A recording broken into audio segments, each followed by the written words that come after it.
Hey guys, it's Emma. Thank you very much for joining me in this video today. I am continuing on with my declutter series, my most recent one. I have a playlist of all of my collection and declutter videos linked in a card there. And I'll also have the most recent ones linked in my description box if you want to check those out. So today we're talking about eyeshadows. I have already separated and figured out what I'm keeping and what I'm decluttering. So I'm just going to show you what I'm getting rid of in this video. So this is going to be single eyeshadows and palettes. This was not a brutal declutter. I'm not trying to get down to the barest minimum. I have way more eyeshadow than any one person needs. But these were just things that I either had dupes for, I didn't reach for, I didn't like, or, you know, any of that sort of thing. So let's just dive in. I'm going to try to breeze through these pretty quickly. I've already swatched out these single eyeshadows that I'm letting go of, so we can cut down on time. The first two I want to talk about look quite similar in swatches. It's these two right here. So this swatch is one of the e.l.f. Long Lasting Lustrous eyeshadows.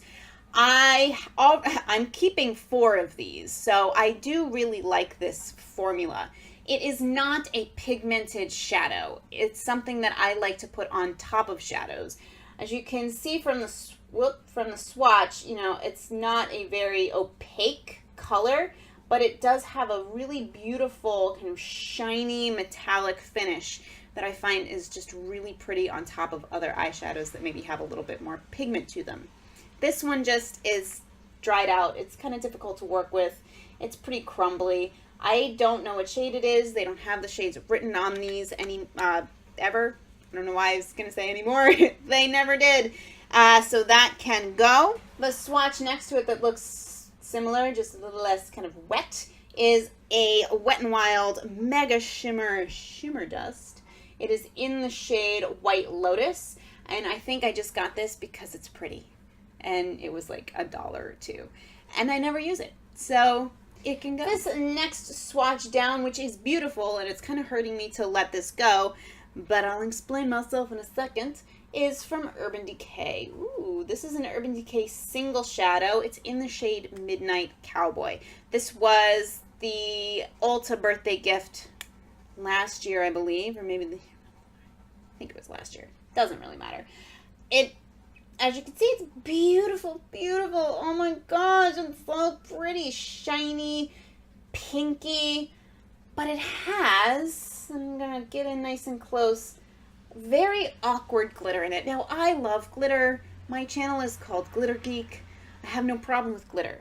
But the glitter in this makes me not want to use it because it's awkward. It doesn't seem to fit. It's these really chunky, round, if it will focus, maybe, maybe not. So I don't know if you can see those. It makes me not want to use this eyeshadow. Not only does the glitter look awkward, like in the shadow itself, it doesn't need the glitter, for one thing. I mean, the base shadow is so beautiful. It does not need the glitter. And the glitter does fall down. I usually don't care too much about fallout from eyeshadows, but maybe because I'm not a big fan of the glitter in there in the first place, I'm less likely to give it a pass. It does hurt, but I gotta let it go. But I do love the packaging.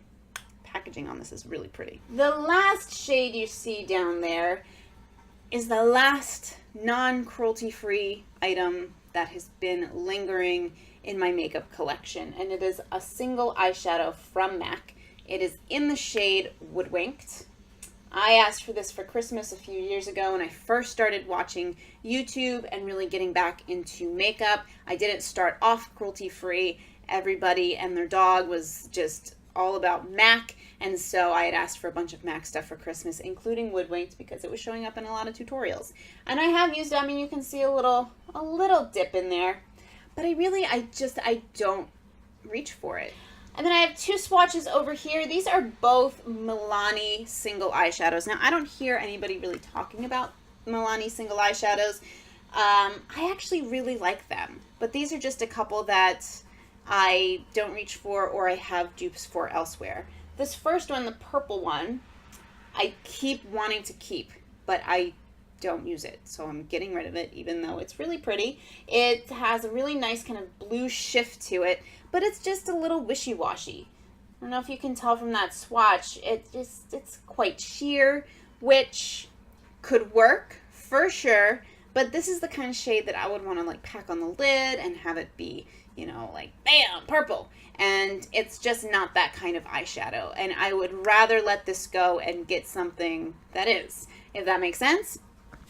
And then the navy shade over here, I have a dupe for in a Wet n Wild palette that I am keeping. So there's no real sense in keeping that eyeshadow. And also, these shadows are very soft and break easily. In fact, one of the Milani singles that I'm keeping, I actually was in a similar state to this, and I ended up just taking it out of this packaging, putting it in a little pot and kind of breaking it up. I'm going to use it as a single, as a loose eyeshadow, and that'll be that. But this can go. All right, so let's move on to palettes, and I'm certainly not going to be swatching everything out. I'm going to try to run through these pretty quickly. Now, these are all Wet n Wild palettes. To be fair, though, keep in mind that 90% of my eyeshadow collection is Wet n Wild, so I still have a ton of Wet n Wild products, Wet n Wild eyeshadows and palettes, so, you know, just putting that out there. The first two palettes are the last of the Fergie collection that I have outside of some lipsticks. So I had a few of these 5-pan palettes, and these hung around in my collection for a little while longer, and I never used them, so I'm getting rid of them. So this first one is called Desert Festival, and this is really, you know, these colors are in right now. It's a pretty palette, but the eyeshadow is not the greatest quality, and I have similar shades in formulas that are a little bit better. In fact, on the Milani train, I have a Milani single eyeshadow that is quite similar to this. This is a little bit more red.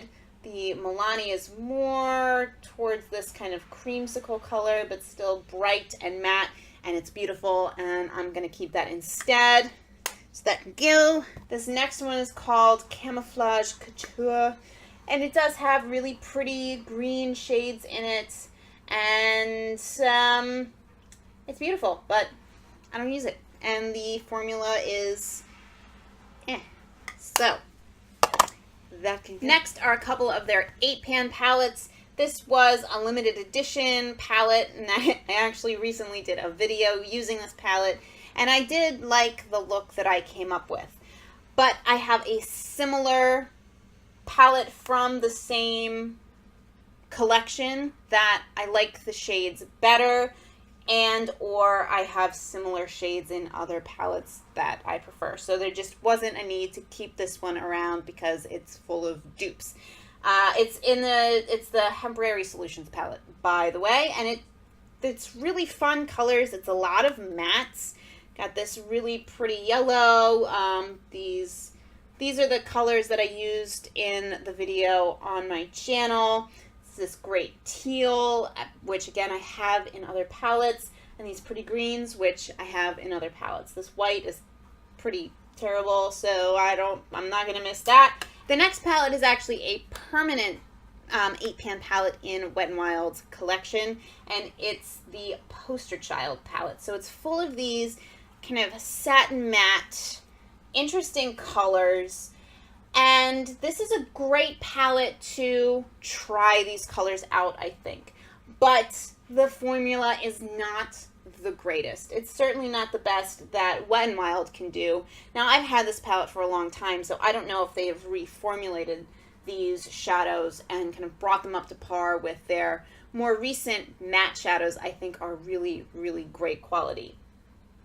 These are a little bit wishy-washy, but like I said, this is a great palette if you want to try some of these brighter colors and you don't want to spend a ton of money. This is a $5 palette, so I would recommend it for that purpose. Here, I'll swatch a few of these out so you can see what I mean.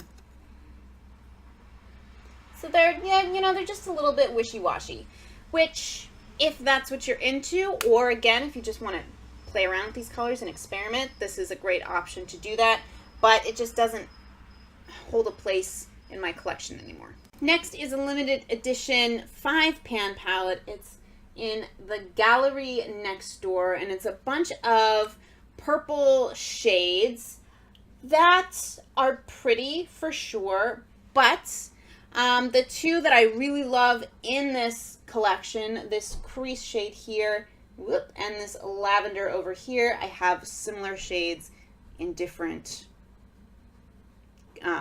palettes or loose shadows. Not exact dupes. The brow bone, I have a pretty close dupe in the Vice 4 palette, and then this crease shade has this really fine shimmer running through it, and I have a Bare Minerals loose eyeshadow that's a similar thing but with gold running through it, and it shows up a little bit more purpley.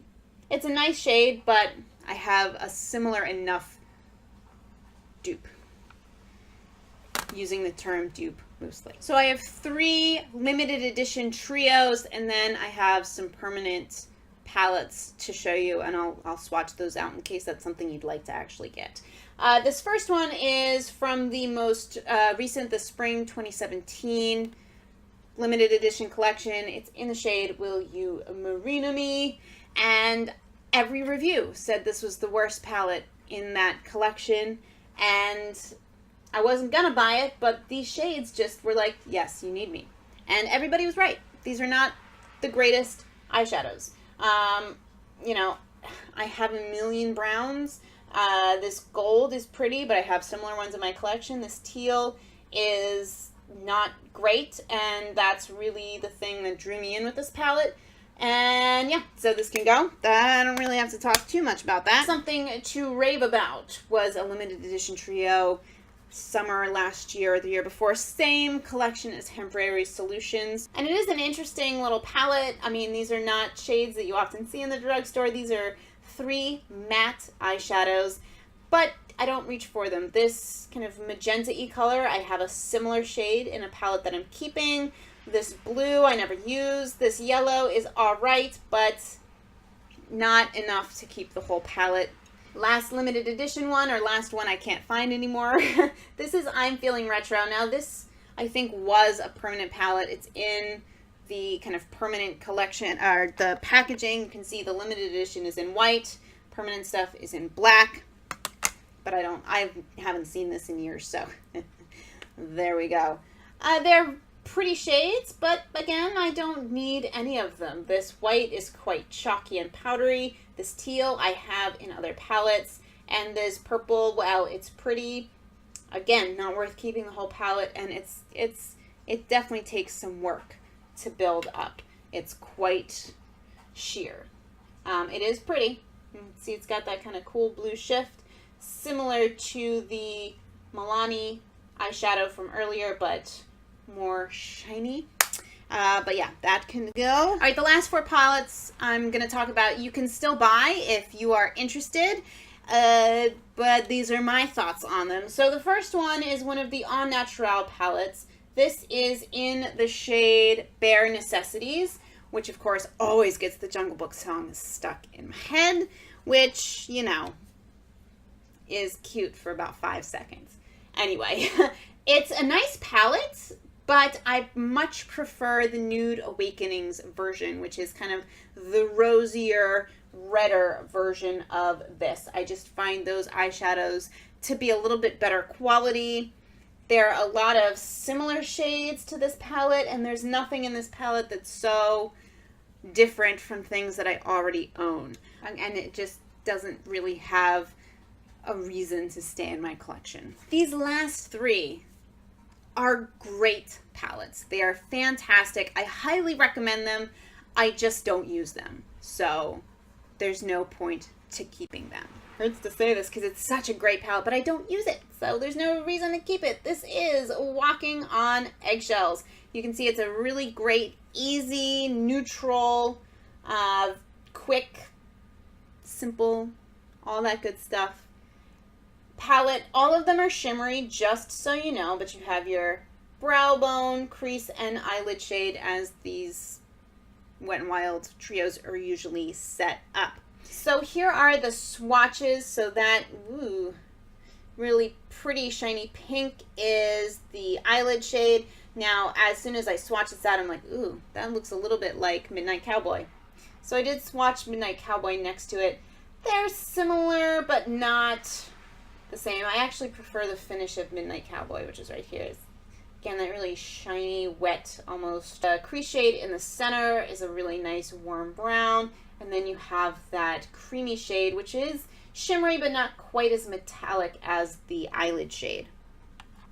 Now, if you are into these colors, but you're more of a cool toned person, another palette I'm getting rid of, but it's still great, is Sweet as Candy. So it's a very similar shades, but they're cooler counterparts. So similar to Walking on Eggshells, the pink eyelid shade is quite a bit more pink looking, and it's also the most kind of shiny metallic of the three shades, although there is a little bit of shine through these. The crease color on Sweet as Candy I find is a little bit more matte than Walking on Eggshells, and then you have that creamy, slightly shimmery but not really shiny shade for the brow bone. And then last but not least is the palette I'm Getting Sunburned. This has been well loved by me. It looks a little bit messy because that center crease shade is hella pigmented. It's kind of dangerous actually. But let me swatch this out. I'm going to swatch it out on my other hand just to make it a little bit easier. Again, really pretty shades that I just don't reach for.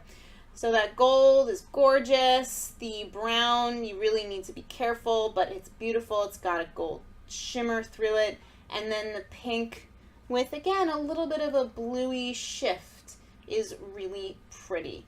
And like I said, that has gotten a lot of love from me over the years, but I haven't reached for it in a really long time, so I would rather pass it on to someone who will love it like it deserves. But if any of those swatches appeal to you, you can still get those, and those trios I think are about $3.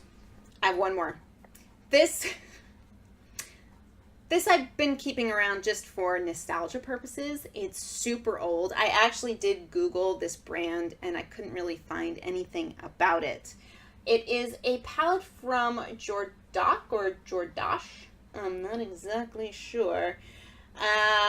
It was my mom's that she gave me.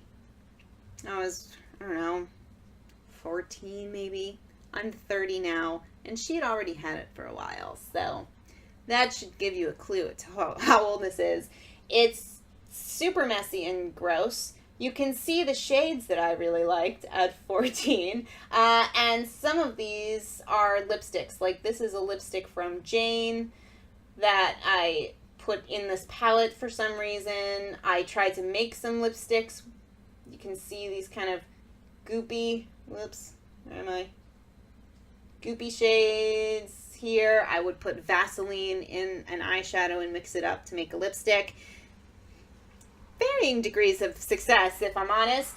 And it's gross. I mean, I'm never going to use this, and there's no reason for me to keep it outside of nostalgia that, you know, isn't that important, really. So I'm gonna let that go. Anyway, I hope that this was enjoyable, interesting. If you would like to see a video of the things that I kept, let me know.